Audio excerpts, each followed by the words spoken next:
Please, show mercy, she begged. Rejected 12 times. But the 13th door had a human with a heart. Location: Sector N41, Kirillith, 9 Outer District. Time: late dusk cycle. Temperature: -8 degrees internal shell unit. Wind active from ventilation, leak V3 KR. The corridor was nearly dark, except for one damaged overhead strip that flickered every 6 seconds. A steady wind dragged through the busted pressure seams, whistling past exposed metal struts and frozen rivets. Trash collected in the corners, plastic wrappers, an old filtration mask, something wet and gray that had once been food. No one walked this part of the orbital shell unless they had to, and no one had to anymore. A figure moved along the far edge of the corridor wall, barefoot, slow, barely upright. Her skin was violet blue, chapped and scraped raw in patches from contact with the cold surfaces. Her long white hair hung in ropes across her back, partially frozen. She wore a sleeveless silver tunic that barely covered her hips. The hem was uneven and split up one side, exposing most of her left thigh. Her knees were purple with cold. Her hands trembled without rhythm. Fingers curled inward, not from choice, but lack of circulation. Her name was Ariane, Zyrene Allen Hybrid, former house companion of a craft hall artisan from the mid-tier districts. She had been trained for social presentation, body coordination, personal elegance, modest conversation. She was not a combatant, not a laborer. When her sponsor died and the estate was dissolved, no one claimed her. She became excess inventory. It had been 4 days since she'd eaten, 2 since she last spoke to someone. She had knocked on 12 doors today. 12 exactly. Most ignored her. 3 opened. Of those, 2 men sneered. 1 woman threw a boot at her. Not one person offered shelter. Now she stood before door 13. Her lips were split at the edges.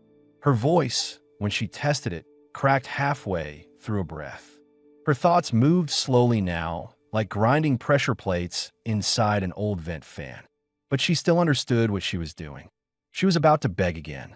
Not for food, not for water, not even for safety. Just warmth. One night without pain. She reached out and knocked once. Then twice more. No answer. She lowered her head, her vision pulsing at the edges from low blood sugar. The floor beneath her was wet with condensation. Her bare feet couldn't feel the cold anymore, which she knew was dangerous. She spoke, not for theatrics, but because she couldn't go further unless she tried. "Please, one night," she said. Her voice rasped, nearly inaudible. "I don't need much. Just warmth. I'll do whatever you want." Nothing moved. The air felt heavier now, like something inside her chest was swelling. A hiss. She flinched. The door opened. She didn't expect it to. The light inside was dim but steady. Warmer tones, amber, soft yellow, spilled into the corridor. Her pupils narrowed instantly. Her body tensed to bolt, but there was nowhere to go. A man stood inside, one hand braced on the doorframe. Darren Miles, 38. Former environmental data compiler for a now-defunct terraforming bureau. Lived alone in this outpost for nearly 2 years. Registered but unofficial. No active social contacts, no family in system. Formerly married. Wife died during a containment breach on a sister station. He stopped working soon after. Took early release and quietly resettled in a storage archive that still had working plumbing and half a power grid. He did not speak. He did not look surprised. He was wearing a simple graphite blue robe over a thermal shirt. His hair was dark, a bit long near the ears, with 2 gray streaks forming at the temples. His face was unshaven but clean. No weapon in sight. His left hand held a small ceramic cup. Steam rose from it. He looked at her, standing in the open corridor, barefoot, soaked, trembling.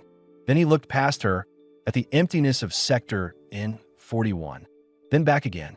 And then he stepped aside. He didn't say a word. Ariane's body sagged forward.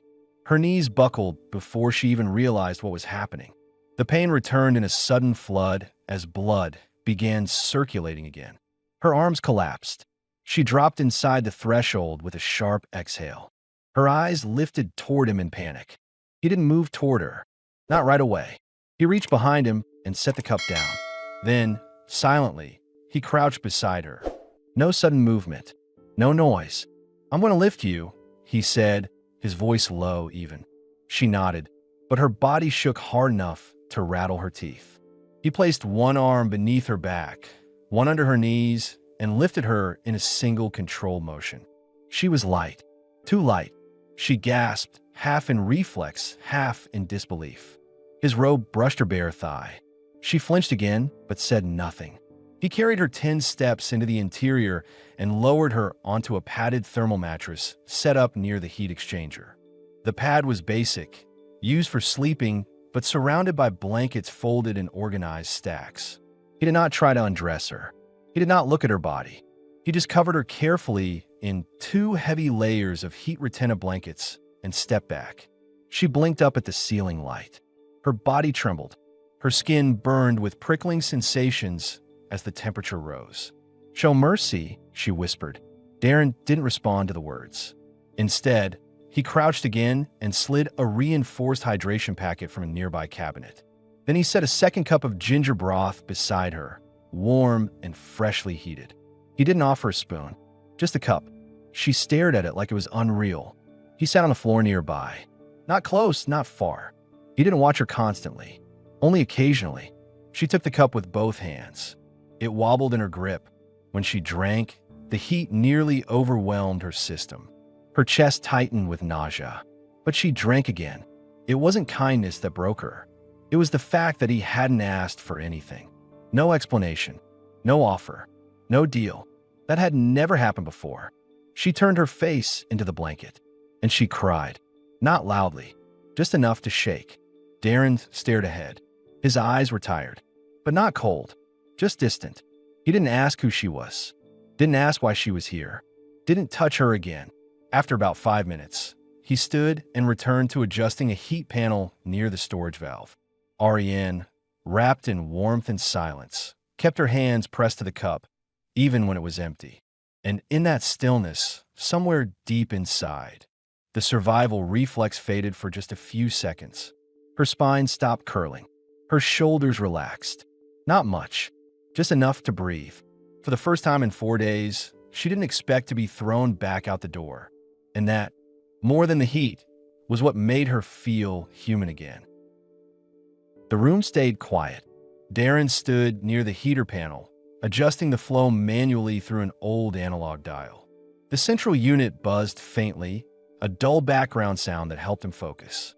Heat lines pulsed through the floor beneath their feet, and the temperature had risen to something livable, maybe 16 or 17 degrees. He double-checked the pressure valves and shut the access panel. When he turned around, the woman was still there, still wrapped in the thick blankets, still clutching the empty cup. She hadn't spoken since she whispered those 2 words, "Show mercy." And he hadn't asked her to. She wasn't asleep, but her body was starting to loosen. The tremors had stopped. Her fingers no longer curled into claws, and her shoulders weren't rigid anymore. Her hair was still frozen at the ends, but the top layers had begun to melt, dripping slowly onto the blanket. He walked back toward her, stopped a few steps short, then knelt. Her eyes opened, slowly, watching. He could see her calculating whether she needed to move, defend herself, run. She didn't know him, didn't trust him, but she wasn't panicking. Not anymore. She was watching, waiting for a reason to panic. He didn't give her one.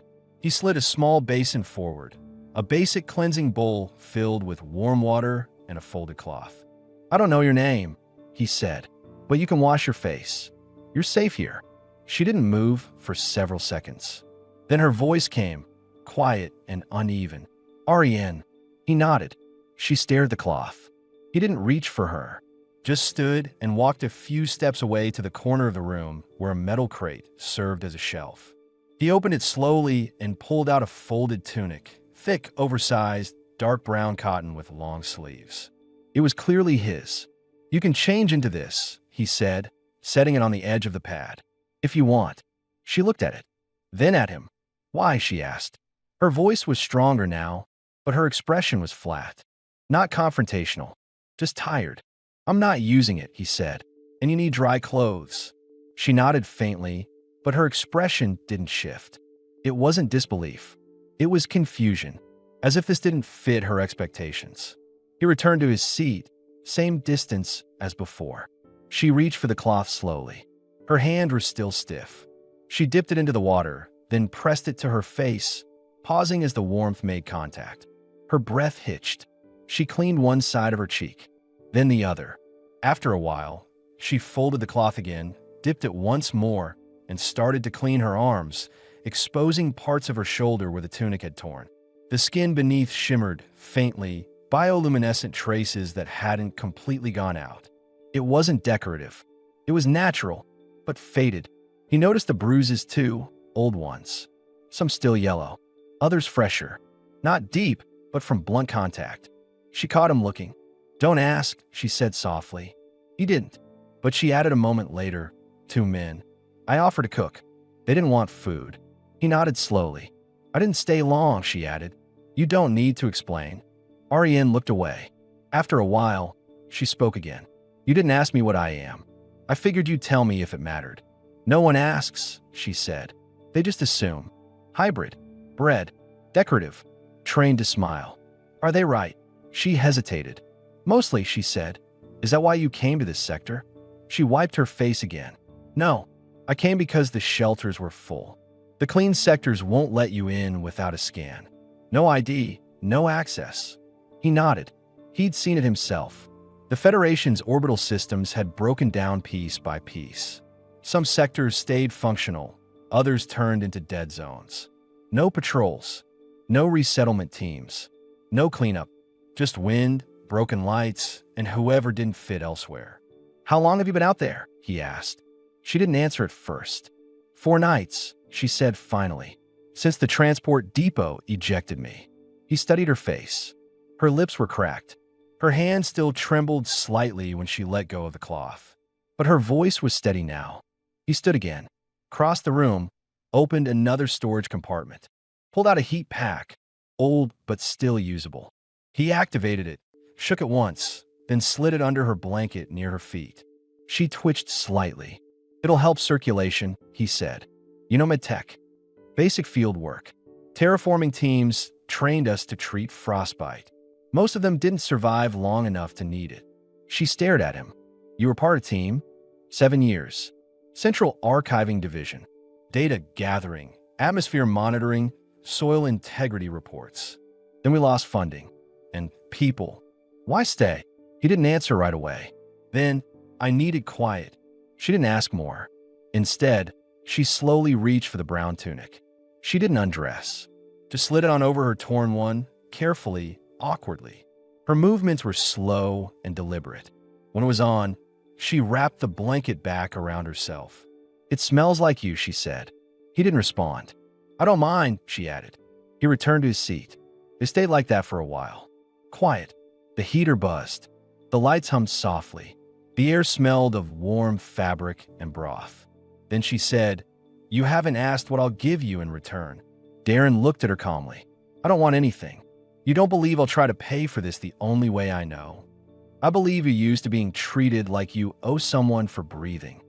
That stopped her. She turned her face into the blanket again. He added quietly, "That's not how this works here." She nodded into the blanket. Her shoulders shook once, but no sound came out. Darren didn't move. He let her breathe. After several minutes, she pulled the blanket tighter around herself. Her voice was different now, no longer rehearsed. "Can I stay the night?" He nodded. "Yes, just tonight. Stay as long as you need," he said. She didn't answer right away, but when she spoke again, her voice was so small he barely heard it. "Thank you." Then she curled onto her side, head on the corner of the pillow. Her eyes closed. Her breathing slowed. She didn't cry anymore. And for the first time in 4 nights, she slept indoors.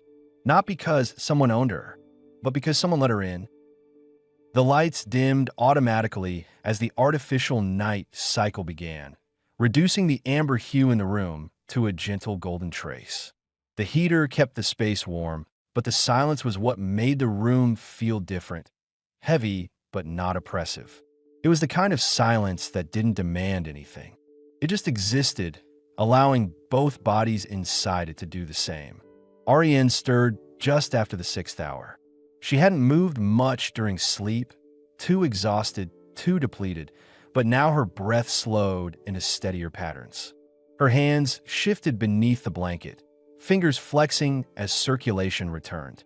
The brown tunic she wore had twisted slightly on her frame, exposing one pale shoulder and part of her back. A faint shimmer had returned to her skin, still dim, but no longer extinguished. Her eyes opened halfway, and for a moment, she looked disoriented. Then she remembered. The warmth, the man, the room. She blinked and sat up slowly. The pad was still beneath her. The heat pack had cooled, but not gone completely cold. The cup from the night before sat on the floor nearby. She reached for it, tilted it to check, empty. Darren was across the room, sitting near the console in silence. Awake. He hadn't gone back to bed.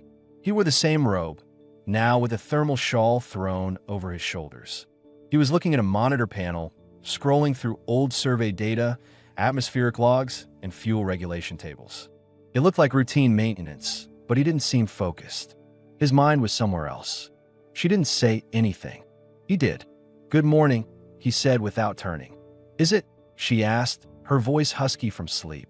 He turned his head, just slightly. Relatively.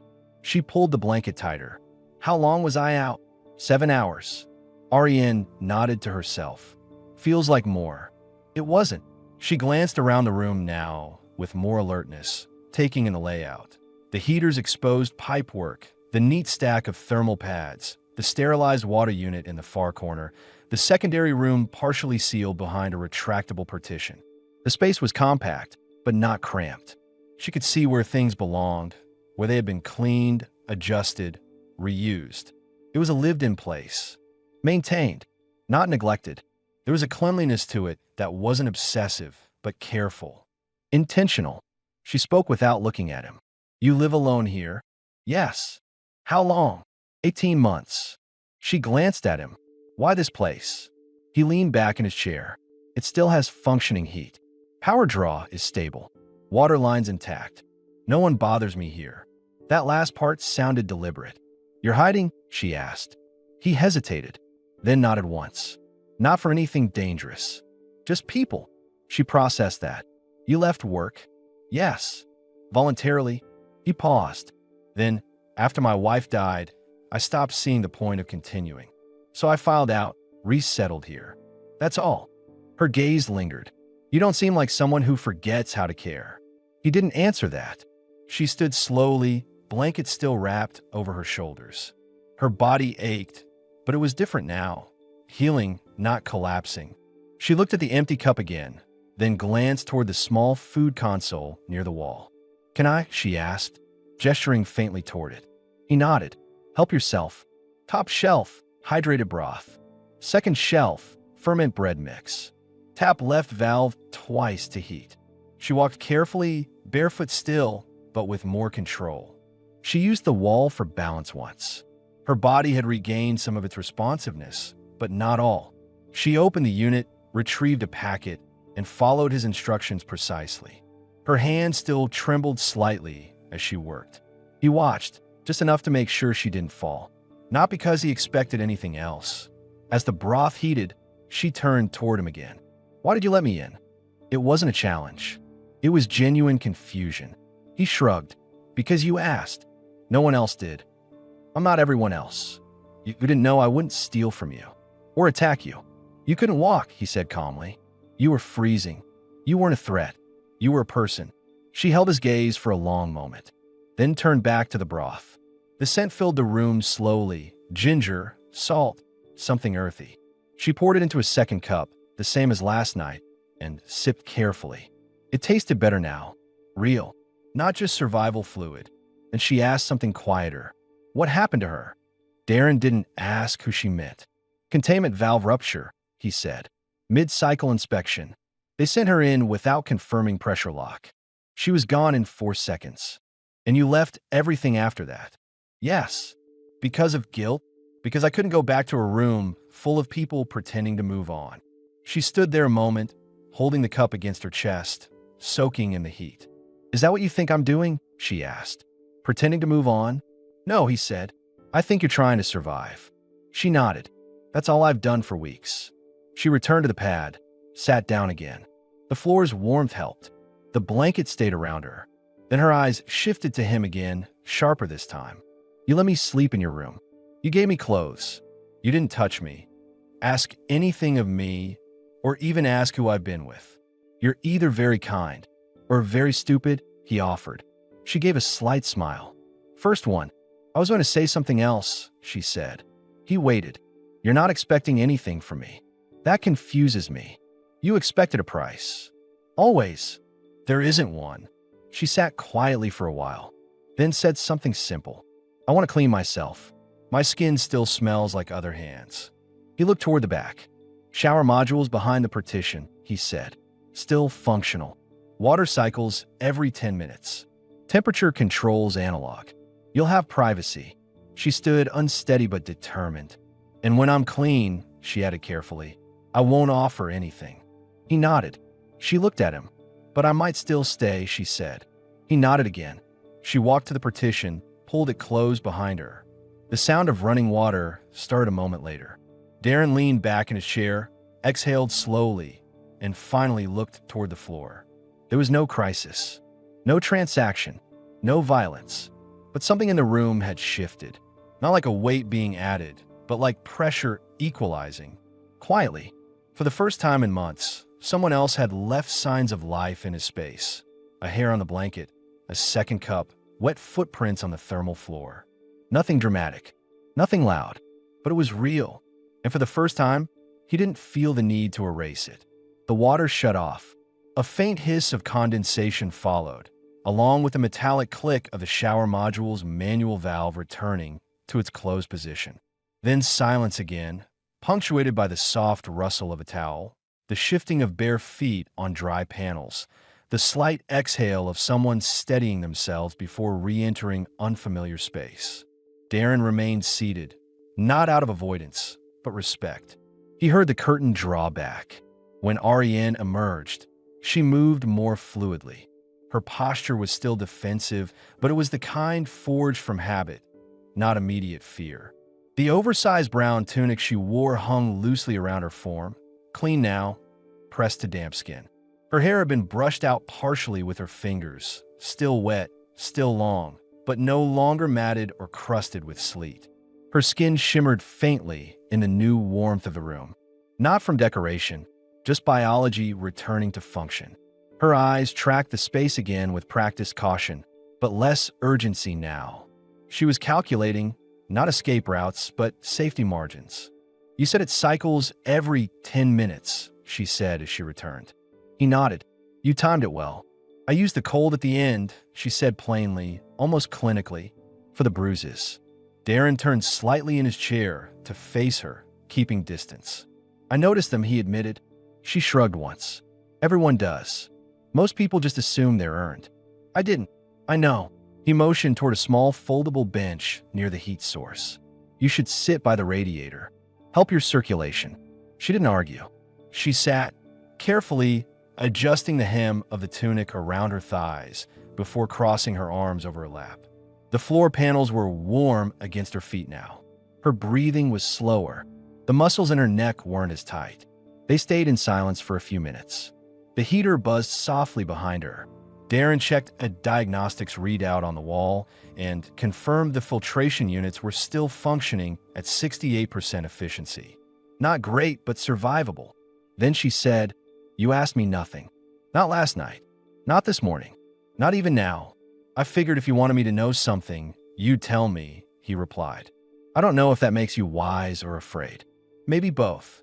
Ariane leaned her head back, letting her hair fall across her shoulders. She looked up at the ceiling light, now fully shifted into daytime white. She blinked at it, adjusting. Do you know what it feels like, she said slowly, to have your worth decided entirely by how quiet, soft, and compliant you can be in someone else's home? Darren didn't answer immediately. I've seen it, he said, in the settlements. During data runs, some women had numbers tattooed behind their ears. Not their real names, just serials. I was given a model tag once, she said. ZK A13. Zyrene Allen series. Category 3 domestic companion. I didn't know what it meant until I was 14. He absorbed that in silence. I trained to set a table, pour drinks, smile, speak two languages without being political, never correct anyone, never raise my voice, never refuse a request. Her eyes dropped to the floor. Then the war happened.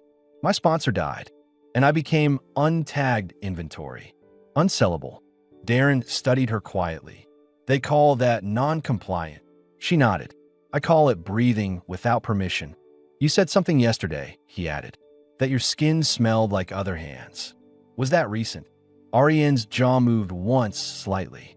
A week ago, someone traded an old data pad for me, just for a night. Didn't even activate the encryption lock. They just handed me over like a credit stick. Were you injured? She nodded faintly. Not from the man. From leaving. The shelter refused to take me after that. Said I'd been tampered, so I walked. Darren didn't shift. He didn't lean forward. He didn't offer false comfort. You made it here, he said. I didn't think the door would open, she replied. Most don't, but you did. I don't leave doors locked unless there's a reason. People like me are usually the reason. You're not people like anything, he said. She looked at him then, for the first time, fully. No guarded squint. No half flinch. Just a searching look, trying to understand who exactly was sitting in front of her. She said, you keep saying things that make me stop bracing. That's not intentional. It's working. They sat in the stillness again. This time, the silence wasn't heavy. It was full. After a while, Darren moved to the food unit, retrieved another hydration pack and a slice of dry bread, then offered it across the room. I know it's not real food, he said. She took it gently. It's warm. That's enough. He sat again, cross-legged this time, facing her. She sipped and chewed, slow and methodical, then said, Are you planning to send me out? No. Even if I stay, you don't owe me anything. I might still want to offer something. He looked at her carefully. If it's because you feel safe, then I'll listen. But if it's because you think it's required, I'll say no.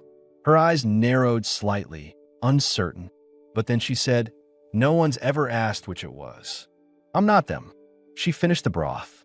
I know. Then, with no flair or drama, she stood and walked to the sleeping pad. She folded one blanket, tidied the area, set the empty cup where it had been earlier, and then she returned to the bench by the heater. I'll stay, she said. Darren didn't react. She clarified, not just for the day, not for trade, not until the weather improves. I'll stay because this is the first place in months that feels like I could heal in it. He looked at her. Then stay. I'll help.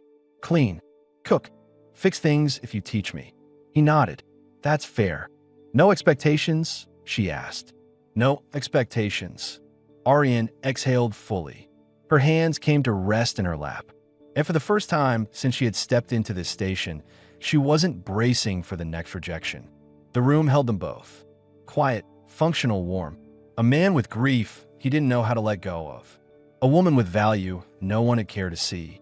And now, the space between them was no longer filled with fear, but choice.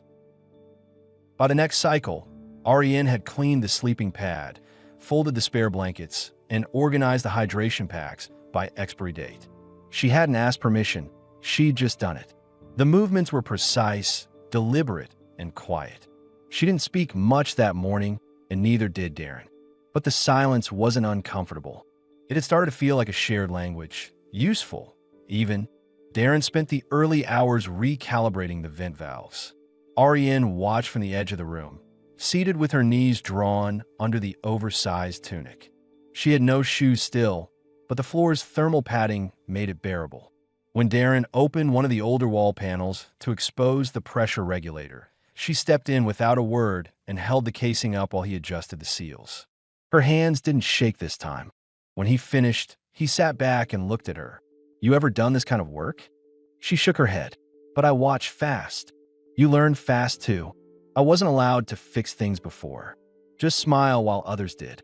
Seems like a waste. That's what it felt like. They shared a small midday meal, powdered root stew thickened over the heater panel in a recycled pot. It wasn't much, but it was hot and salty and filled the air with a scent that almost passed for comfort. Darren served 2 bowls without ceremony. Ariane sat cross-legged beside him at the low metal table, and for the first time, they ate at the same time from the same food. Halfway through the meal, she reached for a cloth to wipe her lip and paused. "This isn't the first time you've fed someone like me, is it?" He looked up. "No." "Who was the last?" "A boy, maybe 13. Got separated from his transport group. I found him hiding near the water storage tanks. He stayed a few days. Then someone picked him up. Family. Someone pretending to be." Her eyes dropped. "What happened to him?" "I don't know." They ate in silence after that. When the bowls were empty, Ariane reached forward and collected both without being asked. She took them to the filtration unit, rinsed them carefully, and dried them on a cloth she'd folded herself earlier. Her movements weren't showy, just quiet competence. Darren noticed the difference. Afterward, she returned to the main pad and sat, brushing her still damp, white hair with her fingers. The ends had started curling slightly in the dry air, framing her cheeks. Her posture was straighter now. She didn't hunch. Didn't look like she was bracing for pain. Darren remained near the console, pretending to study old diagnostics, but his eyes kept returning to her reflection in the panel's glass. Finally, she spoke. "I keep waiting for this to turn." He said nothing. She looked at him. "For you to change. For the room to get cold again. For someone to knock and say, 'I don't belong here.'" "They won't," he said. "That's not what I mean. I mean, you're not pushing. You're not asking. You're not," she hesitated, "taking. I don't want anything you don't offer. I don't know what I want to offer yet." "That's allowed." She stood and walked across the room, slow but deliberate, and stopped in front of him. He looked up from the console. "I need to know," she said, voice lower, steadier. "If I reach for you, will you let me stop?" His jaw tensed slightly, then relaxed.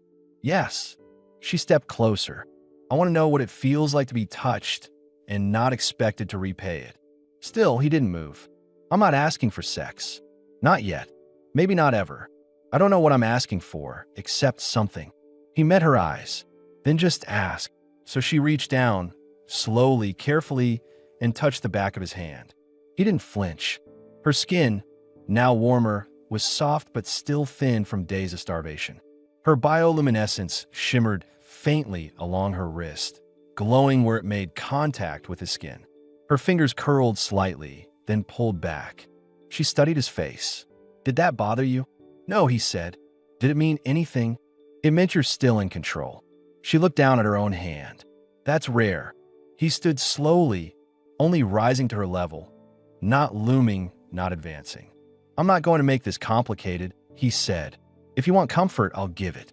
If you want space, I'll keep it. But I won't guess. I need you to speak, not perform. I'm not good at that. You're learning."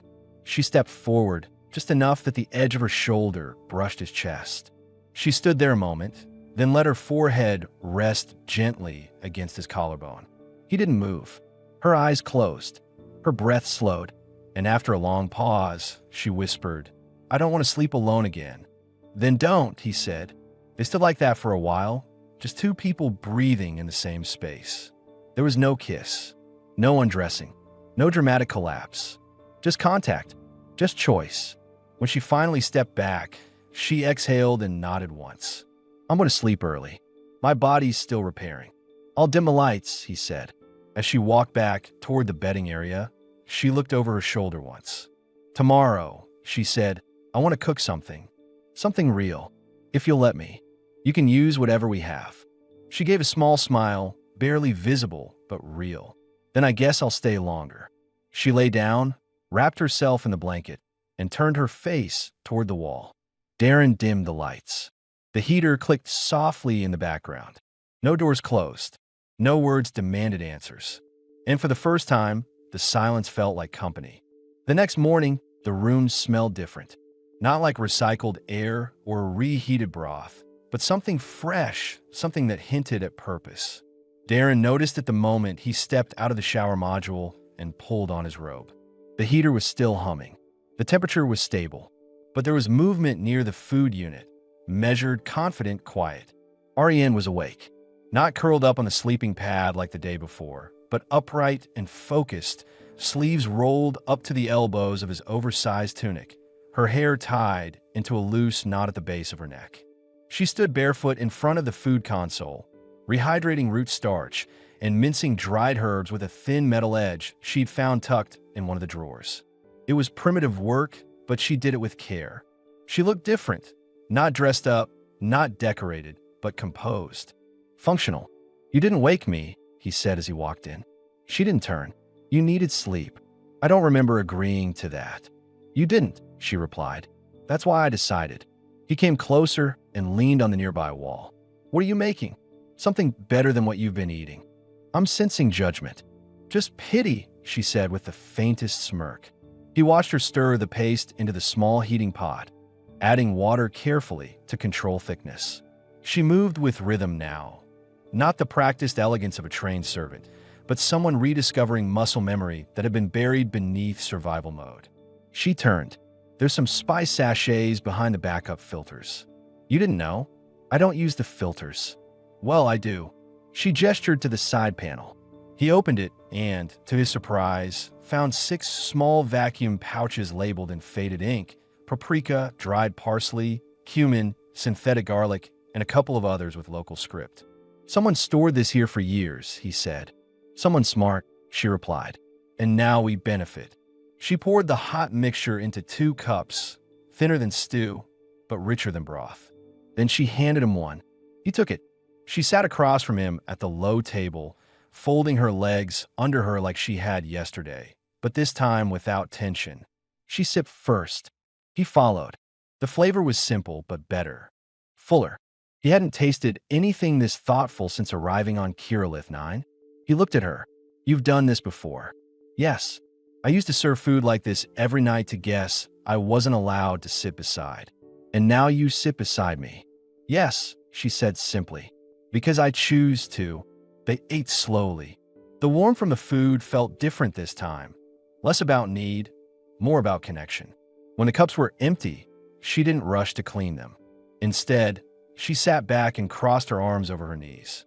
She stared at the floor for a few moments. Then, "You asked me nothing last night. You said you'd speak when ready." "I am now." He waited. "I wasn't a slave, Darren, but I was owned." She didn't look at him as she spoke. "They call me a contract bound." It meant I couldn't say no to anyone in my chain of ownership. That included guests.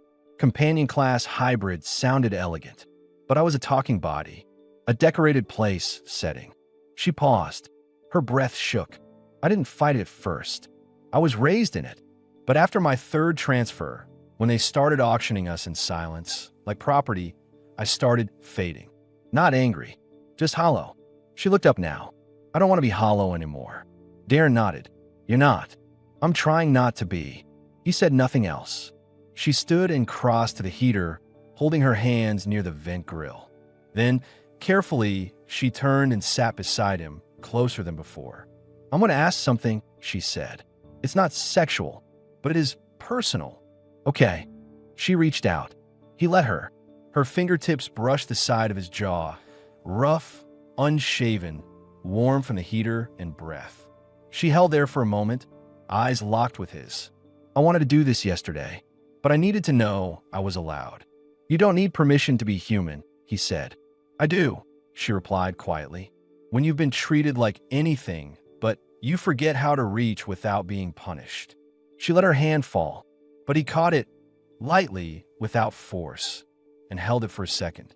Not squeezing, just holding. She watched his hand around hers. Then she said, "I think I'm going to kiss you soon. Then I'll be here when you do." She smiled, small, real. He let go of her hand. She didn't pull back. The rest of the day passed with soft tasks: fixing a seal in the water pump, dusting the intake vents, setting a clothesline across the back wall to dry fabric. They didn't talk much after that. They didn't need to. Later that night, Ariane stood brushing her hair near the heater, wrapped in the same brown tunic. Darren sat near the table, looking over a half-finished book. She turned. "I'm ready," she said. He didn't ask what she meant. He stood, walked to her slowly, and stopped just short of touching. She reached up and cupped his face again, this time without hesitation, and she kissed him, soft, slow, full of trembling breath and quiet pressure. Not urgent, not lustful, but claiming. Not as property, but as a person. When it ended, she rested her forehead against his and whispered, "I'm not afraid of this." He exhaled. "Neither am I." They didn't go to the bed right away. They sat together by the heater, shoulder to shoulder, quiet. It was enough. Morning came with no alarm, no knocks at the door, no threats. Just warmth. The recycled sunlight from Kirillith 9's outer shell cast a pale golden wash across the floor. The room was quiet, but no longer sterile. Something had changed, not just in the furniture placement, or the smell of clean fabric, or the 2 cups drying beside the heater. It was in the air, the way it held them both. Darren was already awake, sitting at the edge of the pad, feet flat on the floor, sipping hot ginger broth from the last packet they had. His robe hung loosely around his frame. His face was unshaven, his expression calm. Behind him, Ariane stirred beneath the blanket. She turned slowly, her cheeks still warm from the pillow. Her eyes blinked open. There was no fear in her face anymore, no tension in her shoulders, no flinching as her body remembered where it was. Just a slow, even breath. She reached out and brushed her fingers along the back of Darren's arm. He turned. Their eyes met. "Did I stay too long?" she asked. "No," he said. "You stayed the right amount of time." She sat up, the oversized tunic slipping off one shoulder. She didn't pull it back up immediately. Her body was still thin, still recovering. But it was hers again. "I dreamed I was back in the corridor," she said, eyes unfocused. Still knocking. No one opening. "But someone did," he reminded her. She nodded softly. "The 13th door. You can stop counting now." She looked at him, then leaned forward and kissed his temple. Quiet, slow, affectionate. "I want to clean this place," she said. "All of it. Make it livable." "You already have." "No, I mean ours. I wanted to feel like I'm not just visiting." Darren turned fully to her now. "Then let's make it that." They spent the rest of the morning moving things around. She reorganized the storage panels by function. He rewired one of the secondary light strips so the space would glow warm during night cycles, not just default cold white. She folded his old uniforms and tucked them into crates. He cleared half a shelf for her. No prompting. She didn't cry. She just nodded. By midday, the air felt different. There was a smell of heat-cured cloth and steam. A light meal simmered over the console. She had tied her hair back again with a clean cloth, and her bare feet moved confidently across the floor. Darren handed her a tool without being asked. She passed him a spice pouch he forgot he had. It wasn't performance. It was partnership. Later, sitting on the edge of the bedding unit, Ariane ran her hand over the soft ridges in the floor panel. "I used to think if I ever felt safe again, I'd owe someone for it." "You don't," Darren said. "I know," she replied. "But I want to give something anyway." He didn't answer, just watched her closely. "I want to stay," she said, "as myself, not as ZK, A13, not as a guest, not as a burden." "Then stay," he said, as Ariane. That name, spoken with no hesitation, made her eyes tighten just slightly at the corners. She leaned into him, resting her head against his chest. "You never asked what I was really bred for," she said. "I never needed to." She looked up. "Then let me show you something no one ever asked for." She stood and took his hand, not pulling, just guiding. And for the first time, they moved to the bed together, not because of need or trade or desperation, but because they wanted to share warmth, breath, and presence. She undressed slowly, not to seduce, but to be seen. And he didn't undress her. He waited. Their intimacy was quiet, patient, grounded. No sounds but breath. No movements but hands. No expectation but closeness. She whispered his name for the first time, and he whispered hers back. There was nothing mechanical in how they came together. Only mutual consent, quiet connection, and the shared ache of finally being chosen. That night, she curled up against him under the thickest blanket. Her hand rested on his chest, his arm around her back. Her legs slipped over his hip, skin to skin, without shame. She was home, not because he built a space for her, but because he let her build one beside him. And she had. Epilogue moment. Weeks later, the room had changed. 2 cups always sat on the dry cloth. An extra tunic hung near the heater.